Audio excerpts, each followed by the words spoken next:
Yun. What's up mga nakama? Kung yung kaninang umaga mga nakama, kung nakita nyo yung pagpasok natin, ngayon, pauwi na rin tayo. Pauwi naman tayo, di ba? So, yun. Si Bruno nandyan sa baba, hindi makita. Madilim eh. So, yun. Let's go. Medyo maambon mga nakama, no? Ito yung pangit pag ganito eh. Malamig na nga, maambon pa. Minsan umuulan talaga eh.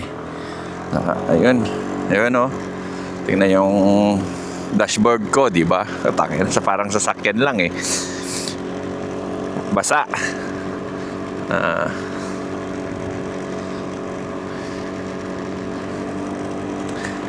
Yun. Ito mga nakama, no? Pasok tayo ng alas 8 ng umaga. Out tayo ng alas 8 ng gabi. Minsan may overtime din tayo. Dati hanggang alas 6 yung overtime ko, hanggang sa nababa ng alas 9. Tapos ngayon hanggang 8:30 na lang, ganun. Pero ngayon hindi ako masyado nag-overtime mga nakama, no? Masakit sa likod. Siyempre buhat-buhat tayo ng pasyente. Tapos ano yan? Yun, bubuhat ng pasyente, mostly yan. Tapos ibabalik-baliktad natin sila. Yung lag rolling, diba? Change position, kumbaga, yun. That's the right term. Pauwi na tayo. Yun, abutan pa natin yung train, no? Pag ganyang umiilaw mga nakama, no? Red, blink na ganyan, it means may train siya. Yun.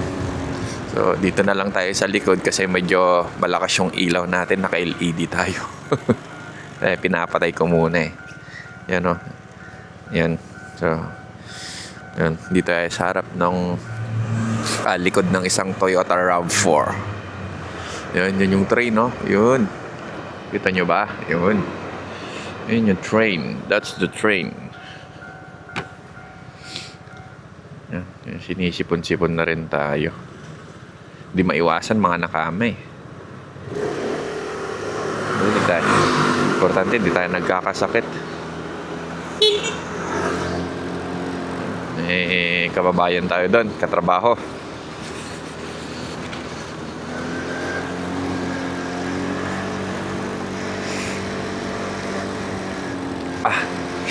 Namamanid yung kamay ko. Nakalimutan ko nag-gloves. Lamig talaga siya mga nakama. Baka nasa 12 degrees siguro. Hindi ko makuwari eh.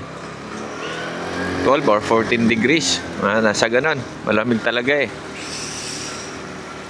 Parang sinausaw din sa yelo tong tubig na may ice yung kamay ko.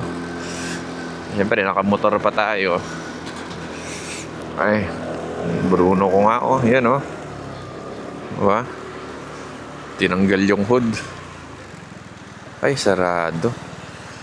Bibili sana ako ng pagkain namin. McDo na lang. Let's eat to McDonald's. So, samahan nyo ako mamaya mga nakama, no? Bili tayo sa McDonald's. Yun. Shortcut ulit tayo. Kasi dyan may sa harap, may traffic light dyan eh.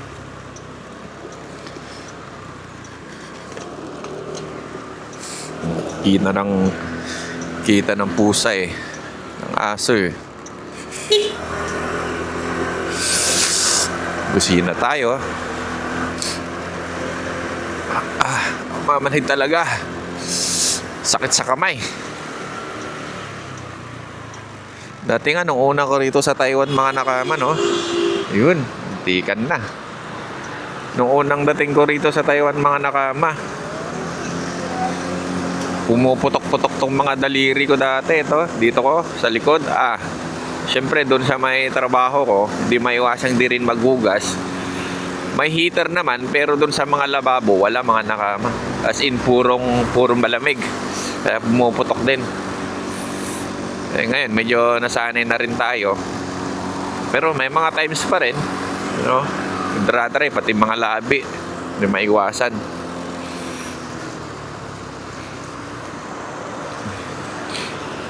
Up. Placer tayo, going to left. Yun. So, akit ko muna si Bruno mga nakama sa bahay. Kasi nga tawag na ito, umuulan na, mga basa. Bibili pa ako ng pagkain namin. Makapag McDonald's na lang tayo. Hindi ko alam kung sasama ko pa kayo. So yun na mga nakama, no? Dito na kami sa parking area. Ito yung kaninang umaga nung medyo madilim. Dito kami. Yan. Ayan yung parking area namin. Yan. Nandito yung e-bike ni Mrs. Dito naman po mga pwesto. Yan. Yan si Bruno ko. Buddy! Ni hao. So, yun mga nakama, no? Hanggang dito na lang ulit. Good evening. Bye-bye.